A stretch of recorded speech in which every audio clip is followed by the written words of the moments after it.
Non corruption పాలిటిక్స్కి తెరలేపాను, ఈ ప్రయాణం చాలా సుదీర్ఘమైందని చెప్పి పదే పదే జేపీ గారు ప్రస్తావించారు గతంలో. అసలు ఇంకా పొలిటికల్గా నేను కంటెస్ట్ చేయను అని కూడా ఆయన గతంలో చాలా ఇంటర్వ్యూస్లో చెప్పారు. సడన్గా ఆయన ఎందుకు ఈ అలయన్స్కి మద్దతు తెలిపారని మీరు అనుకుంటున్నారు?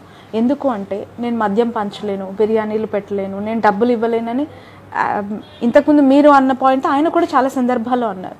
బట్ నాణ్యమైన మద్యం ఇస్తాను అన్న చంద్రబాబు నాయుడు గారి పార్టీకి ఈరోజు ఆయన మద్దతు తెలుపుతూ ఉన్నారు. ఎలా చూడాలంటారు దీన్ని? జేపీ గారు ఈజ్ అవుట్డేటెడ్ పొలిటీషియన్. ఆయన గ్లాస్ డోర్ డెసిషన్ తీసుకున్న పొలిటీషియన్. మీరు జేపీ గారి ప్రయాణం చూస్తే నాకు తెలిసి ఆయన ప్రజల మధ్యలో ఉండి పోరాటాలు చేసి ప్రజా సమస్యలను అడ్రస్ చేసిన అంశాలు ఫింగర్స్ మీద లెక్క పెట్టచ్చు. ఆయన అద్భుతంగా మాట్లాడతాడు, బుక్కిస్ట్ నాలెడ్జ్. ఆయన ప్రజల్లో లేడు, లీడర్ కాదు. జయప్రకాష్ నారాయణ గారి తర్వాత లోక్సత్తా పార్టీలో సెకండ్ లీడర్ పేరు చెప్పండి. మేబీ ఎవరు లేరు అని అనుకోవాలి. ఎందుకంటే తెరపైకి వచ్చి మాట్లాడి అధికార ప్రతినిధులుగా పోటీ చేస్తున్న అభ్యర్థులుగా ఎవరు చెప్పండి. Is it called a political party or can be called as is a leader? Leader is all about he has to create second generation leadership. ప్రతి సందర్భంలో నేనే మోనార్క్ని, నేను తప్ప ఇంకెవడు మీడియాలో కనపడకూడదని, నువ్వు తప్ప లోక్సత్తా పార్టీలో ఇంకో లీడరే లేడు. పొలిటికల్ పార్టీ ఎలా నడుపుతావు? బహుశా భారతీయ జనతా పార్టీకి ఆయన సపోర్ట్ చేస్తున్న కారణంగా ఇక్కడ చంద్రబాబు నాయుడు కూడా సపోర్ట్ చేసి ఉండొచ్చేమో. కానీ చంద్రబాబు నాయుడు అత్యంత వర్స్ట్ పొలిటీషియన్ అని జేపీ గారికి కూడా తెలుసు. సో జేపీ గారు ఆయన కేవలం ఎన్డీఏతో ఒక పర్సనల్ ఎజెండాతో, ఇంటర్నల్ ఎజెండాతో మాట్లాడే అంశం తప్ప నాణ్యమైన మద్యం ఇస్తానన్న చంద్రబాబు నాయుడిని సపోర్ట్ చేస్తున్నాడు అంటే ఆయన వెనుక నరేంద్ర మోడీ లేకపోతే అమిత్ షా ఉన్నారని అనుకోవాలి తప్ప ప్రజల ఎజెండా ఉందని నేనైతే అనుకోవటం. సుదీర్ఘ అనుభవం ఉంది న్యాయవాద వృత్తిలో. ప్రస్తుతం ఉన్న పొలిటికల్ సిస్టమ్ ఎలా ఉంది? ఎస్పెషలీ యువత రావాలి, యువత రాజకీయాల్లో ఉండాలి, చదువుకున్న వాళ్ళు ఉండాలి, మద్యానికి డబ్బుకి ఆకర్షితులైన వాళ్ళు ఉండకూడదు అనేది గంటల గంటల ఉపన్యాసాల వరకే పరిమితం అవుతున్నట్టు కనిపిస్తుంది. మీరు అన్నది పార్షియల్లీ నేను అగ్రీ చేస్తాను. యువత అంతా అద్భుతంగా ఉండాలి, ఇంపాసిబుల్. లేకపోతే ఓట్లకి డబ్బులు తీసుకోకుండా కేవలం ట్రాన్స్పరెంట్గా ఉండే ప్రజాస్వామ్యవాదులకు ఓటేయాలి, దట్ ఈజ్ ఆల్సో ఇంపాసిబుల్. కానీ ఇంపాసిబుల్ అనేటువంటి పదాలకి మనం ఇంకా వర్స్ట్ థింగ్స్గా మార్చేద్దామా, లేకపోతే ఇంపాసిబుల్ దాన్ని పాసిబుల్ చేయడానికి ఏమన్నా ప్రయత్నం చేద్దామా? These are the two aspects అమ్మా.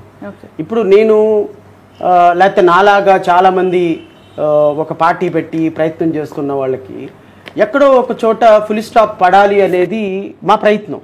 మేము ఎమ్మెల్యేలుగా నాకు తెలిసి నేను ఈ ప్యాషన్ తోటి వెళ్తే, ఏది ఈ విధమైనటువంటి సాంప్రదాయ రాజకీయాలతో వెళ్తే బహుశా నేను నా లైఫ్ మొత్తం కష్టపడిన ఎమ్మెల్యే అవ్వటం కూడా చాలా కష్టమేమో.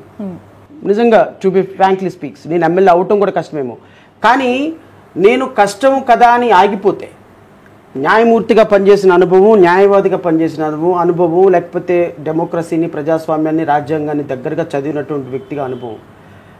ఆ రోజున డాక్టర్ బిఆర్ అంబేద్కర్ కాంగ్రెస్ పార్టీలో చేరి ఉన్నట్టు ఆయన ఒకనాటికి ఈ దేశానికి ప్రధానమంత్రి అయ్యేవాళ్ళు.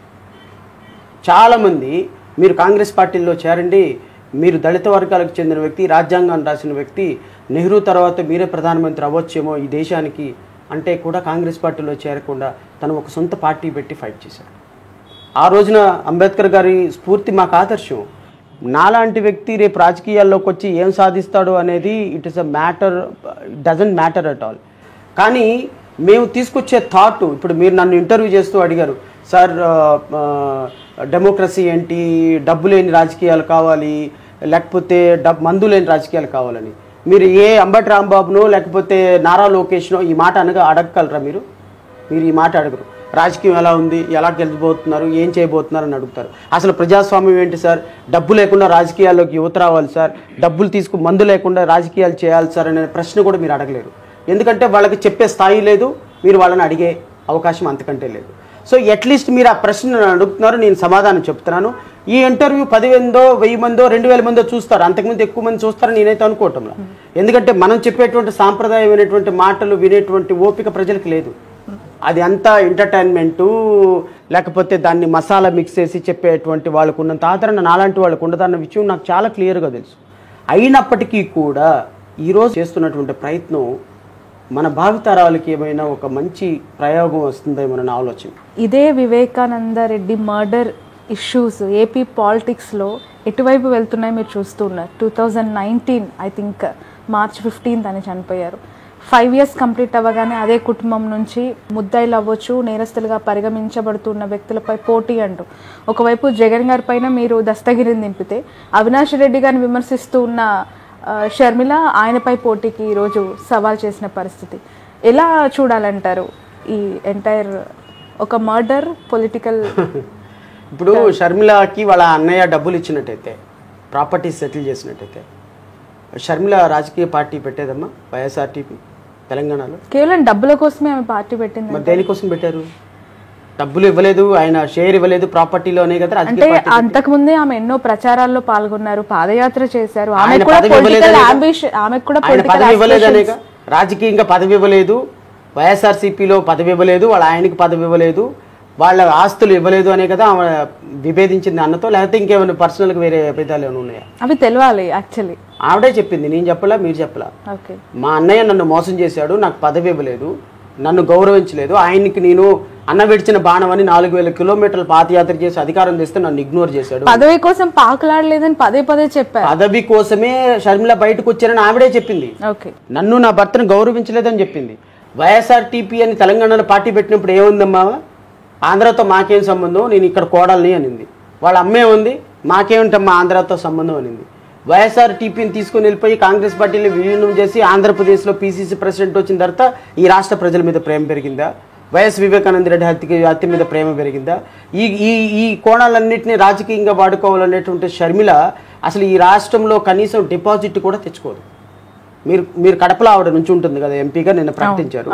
షర్మిలకి డిపాజిట్ కూడా రాదు నా ఎనాలిసిస్. అంటే వివేకానంద రెడ్డి గారిపై ఉన్న ప్రేమ ఓటు రూపంలో తనకి కన్ఫైన్ అవుతుందని, మద్దతుదారులంతా కూడా ఈమెకు సపోర్ట్ చేస్తారని. అసలు వివేకానంద రెడ్డి గారికి మద్దతుదారులు ఎవరున్నారు? రాజశేఖర్ రెడ్డికే లేరు మద్దతుదారులు. రాజశేఖర్ రెడ్డి, వివేకానంద రెడ్డి మద్దతుదారులు అందరూ జగన్మోహన్ రెడ్డికి ఆల్రెడీ ట్రాన్స్ఫర్ అయిపోయింది ఓటింగ్ అంతా. అందుకనే మీరు ఎక్కడ లోగో చూసినా రాజశేఖర్ రెడ్డి బొమ్మ కనపడదు. రాజశేఖర్ రెడ్డిని మర్చిపోయినారు ప్రజలు. రాజశేఖర్ రెడ్డి బొమ్మ మర్చిపోయి జగన్మోహన్ రెడ్డికి ట్రాన్స్ఫర్ అయిపోయింది. షర్మిల వివేకానంద రెడ్డి హత్య కేసుని ఆయుధంగా వాడి తెచ్చుకోవాలని, ఓట్లు తెచ్చుకోవాలనుకున్న ప్రయత్నం నిష్ప్రయోజనం మాత్రమే. ఈవెన్ సునీత కానీ షర్మిల కానీ వీళ్ళలో బేస్ లేని ఆరోపణలు, రాజకీయంగా ఆరోపణలు చేస్తున్నారు తప్ప నిజంగా వాళ్ళకి ఈ రాష్ట్ర ప్రజల పట్ల ప్రేమ లేదు, వైఎస్ వివేకానంద రెడ్డి గారి హత్య పట్ల వివేకం లేదు. బట్ సునీత ఎఫర్ట్స్ని మాత్రం నేను అప్రిషియేట్ చేయాలి.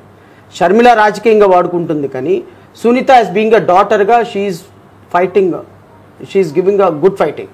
బికాస్ ఆవిడ వల్ల ఈరోజు ఈ కేసు ఇంత స్థాయికి రాగలిగింది. నేనేమంటానంటే వైఎస్ వివేకానంద రెడ్డి హత్య కేసుని వాడుకొని ఒక ఆయన ముఖ్యమంత్రి అయినాడు. అదే వివేకానంద రెడ్డి హత్య కేసు నిందితులని ఇష్యూని వాడుకొని చంద్రబాబు నాయుడు ముఖ్యమంత్రి అవ్వాలని చూస్తుంది. చంద్రబాబు నాయుడుకి సహకారం చేస్తుంది YS Sharmila and YS Sunitha. These are people are working for Chandrababu Naidu. So ఒక మర్డరు ఒక రాష్ట్ర రాజకీయాలని శాసించే స్థాయికి రావటం అత్యంత దుర్మార్గం అమ్మా. Education is not a matter, employment is not at all a discussion point, inflation is not at all a point for discussion.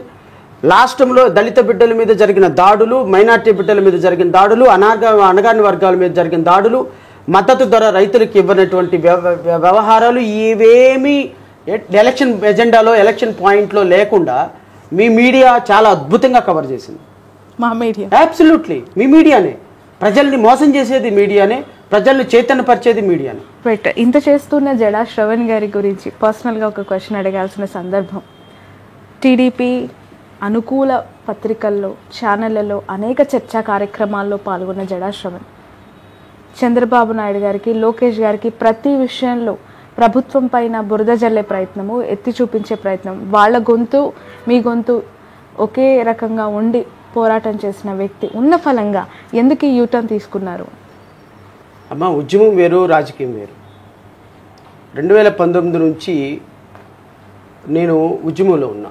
అంటే ప్రజాస్వామ్యంలో ప్రతిపక్షాలన్నీ కూడా కలిసి పాలకపక్షం మీద ఫైట్ చేయాలి. అంటే ఇప్పుడు మీరు ముఖ్యమంత్రి అయ్యారనుకో, మీ పార్టీతో కలిసి పోటీ చేసినటువంటి పార్టీలన్నీ ప్రతిపక్షం అవుతాయి.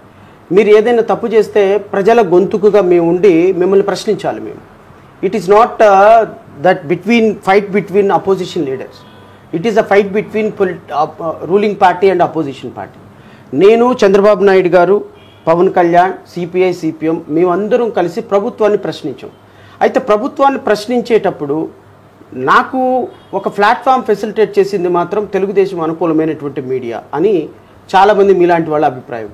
నేను ఆ అభిప్రాయంతో ఏకీభవించను. నేనేమంటానంటే, నేను మాట్లాడినటువంటి ఛానల్స్, లేకపోతే నేను మాట్లాడినటువంటి సోషల్ మీడియా ప్లాట్ఫామ్స్, లేకపోతే నేను మాట్లాడినటువంటి శాటిలైట్ ఛానల్స్, లేకపోతే పత్రికలు కానీ, ఇవన్నీ కూడా ప్రభుత్వ వ్యతిరేక వాయిస్కి ప్రాముఖ్యమైనటువంటి పాత్ర ఇచ్చే సందర్భంలో నన్ను వాళ్ళు ఫెసిలిటేట్ చేశారు. దళిత సమస్యల పట్ల, సామాజిక సమస్యల పట్ల, అమరావతి రైతుల పట్ల, ప్రభుత్వం చేస్తున్నటువంటి దుర్మార్గ చర్యల పట్ల నేను ప్రశ్నిస్తున్నప్పుడు నా ప్రశ్న ప్రజలకి రీచ్ అవుతుందని వాళ్ళు నాకు ఫెసిలిటేట్ చేశారు. That does not mean that I'm favour of Chandrababu Naidu. That does not mean that I'm working with TDP. It is a democracy and the opposition parties that we are all collectively fighting against the government. So ఆ ప్రాసెస్లో భాగంగా నేను కొంచెం voice raise చేయటం వల్ల సామాన్యులకో మీలాంటి వాళ్ళకి అలాంటి ఒపీనియన్ ఉండొచ్చు. ఇప్పుడు పొలిటికల్ పార్టీస్ ఏర్పాటు చేసాం. పొలిటికల్గా నేను కూడా ఒక పార్టీ పెట్టుకున్నా.